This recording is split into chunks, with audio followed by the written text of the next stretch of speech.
কখন বুঝবেন আপনার ইবাদত কবুল হচ্ছে কিনা? যখন দেখবেন আপনার ইবাদতের প্রতি দিল টানা শুরু হয়েছে। সুবহানাল্লাহ। ইবাদত করতে না পারলে, নামাজ আদায় করতে না পারলে অস্থিরতা শুরু হয়েছে। আপনার দিল রাতের ঘুম নষ্ট করে তাহাজ্জুদ পড়ার জন্য লোভ অনুভব করছে। 10 জনের সাথে আর আগের মতো বসে আড্ডা দিতে ইচ্ছে করবে না, কোথাও বদনাম করতে তো ইচ্ছে করবে না, শুনতেও ইচ্ছে করবে না। যখন আপনি দেখবেন আপনার কলহল থেকে নিজেকে কেমন যেন একটু একা একা করে ফেলতে ইচ্ছে করতেছে, বুঝবেন আল্লাহর রহমত আপনাকে ডাকা শুরু করছে। আয় বান্দা আয়, আমার রহমতের ভিতরে আয়, আমার রহমতের চাদরের ভিতরে আয়। যখন আপনার ভিতর আল্লাহর রহমতের ছায়া আসা শুরু করবে, তখন আপনার এই চোখ যেদিকে সেদিকে তাকাইতে ইচ্ছে করবে না। দেখলেও ভুল করে অটোমেটিক আপনার অজান্তে চোখটা নিচু হয়ে যাবে, আপনি বুঝতেও পারবেন না।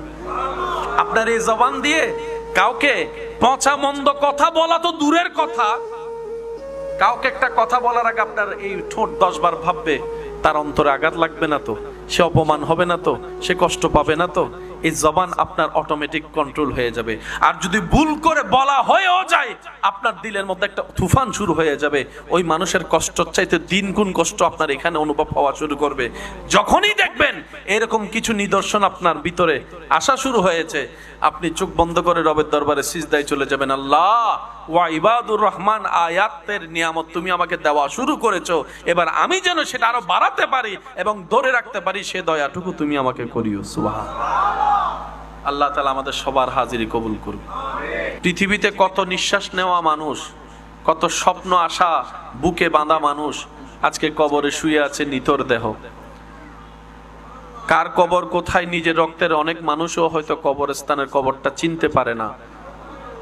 একদিন আপনাকে আমাকেও সেভাবে পৃথিবী ভুলে যাবে। কারণ পৃথিবীর একটা অভ্যাস, পৃথিবী কখনো কাউকে মনে রাখে না, কোনো ঘটনা মনে রাখে না। প্রতি সেকেন্ডে মিনিটে যেই পরিমাণে নতুন নতুন ঘটনা হয়, কয়টা ঘটনা মানুষ মনে রাখতে পারে? গত 3 সপ্তাহ আগেও তো ট্রেন্ডিং এ কোনো ঘটনা ছিল নিশ্চয়ই, এখন সেটার অনুভবও মনে নেই আপনার আমার। পৃথিবী হচ্ছে এরকম ব্যস্ত, কেউ কাউকে মনে রাখতে চায়ও না, চাইলেও পারে না। সেজন্য এই দুনিয়াতে যতদিন থাকবো, নিঃশ্বাস চলবে, নিঃশ্বাস নিব, আমাদের দিলটা যেন ভালোবাসার সাথে, আদবের সাথে, তাকওয়ার সাথে, নবী প্রেমের সাথে, আমাদের কপালটা যেন সর্বদা রবের দরবারে সিজদায় থাকে। যদি আপনি আমি দিলের সেই ভালোবাসা নিয়ে, দিলের সেই ভক্তি শ্রদ্ধা নিয়ে মাথাকে যদি রবের দরবারে সিজদায় ঝুঁকাতে পারি, দুনিয়া তো কল্যাণ নিশ্চিত, আখিরাতও